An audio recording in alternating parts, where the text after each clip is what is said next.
حضرت سری سختی رضی اللہ تعالیٰ عنہ فرماتے ہیں باقی باتیں تو بعد کی بات ہیں،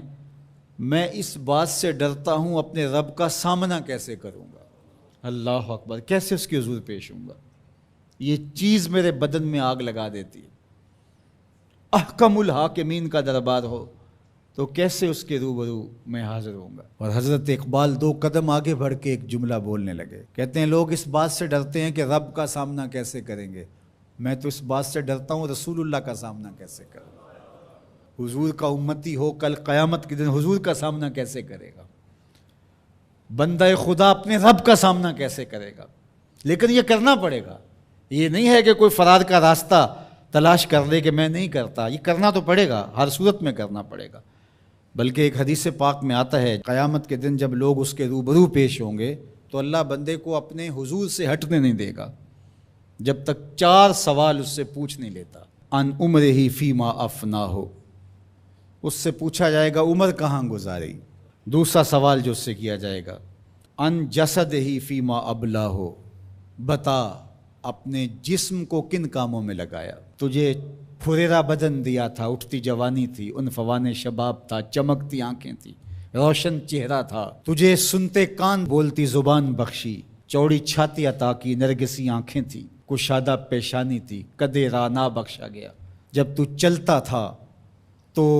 تیری رفتار سے غزال خطابی شرمندہ ہوتے تھے، تیرے لہجے کا بانک پن، تیری زندگی کا جمال، تیری چڑھتی جوانی، تجھے دی گئی طاقتیں، صلاحیتیں، بتا تو نے اپنے جسم کو کس راہ میں لگایا، اللہ کے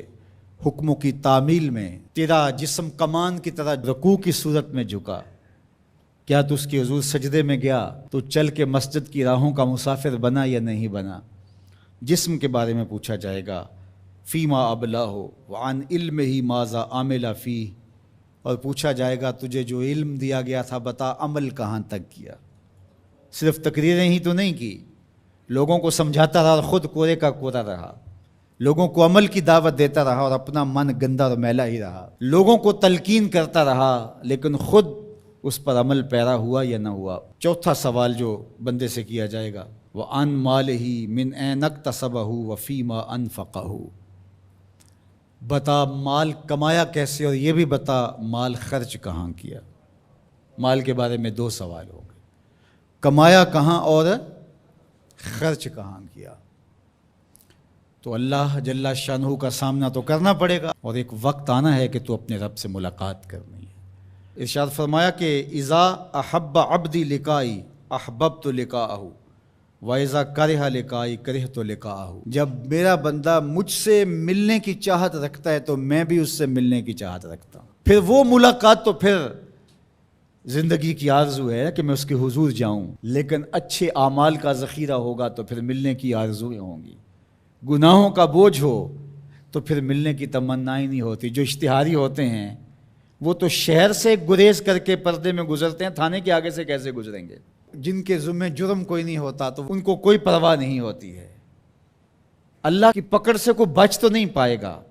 لیکن جنہوں نے اللہ کی رضا کے لیے زندگی بسر کی ہوگی اللہ جل شانہ سے ملاقات کا شوق انہیں کشاں کشاں اس کی دہلیز پہ لے جائے گا۔ تو کہا یا ایھا الانسان انک کادح الی ربک کدحا فملاقی، تو اس سے ملاقات تو کرنے والا ہی ہے، کرے گا تو صحیح، لیکن ملاقات کی کیفیت کیا ہوگی، حالت کیا ہوگی، صورت کیا ہوگی، اب یہ تیرے اعمال کے مطابق تجھے پتہ چلے گا کہ تو کہاں کھڑا ہے۔ تو اپنی مختصر زندگی کو مالک کی راہوں پہ ڈال دیں، یہ زندگی ایک بار ہی ملی ہے، دوبارہ نہیں ملنی۔ یہ اس وقت ڈاڈا پچھتاوا ہوگا، لوگ کہیں گے یا اللہ ایک بار بھیج دے بس، اب تو آنکھوں سے سب کچھ دیکھ لیا، دوبارہ تو سر سجدے سے نہیں اٹھائیں گے۔ کہا تجھے بھیجا تھا، پیغمبر بھی بھیجے تھے، کتابیں بھی اتاری تھیں،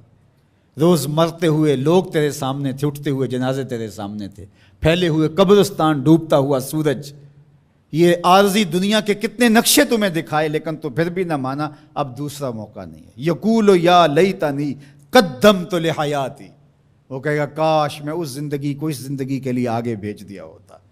لیکن پھر سوائے پچھتاوے کے اور کچھ نہیں ہوگا۔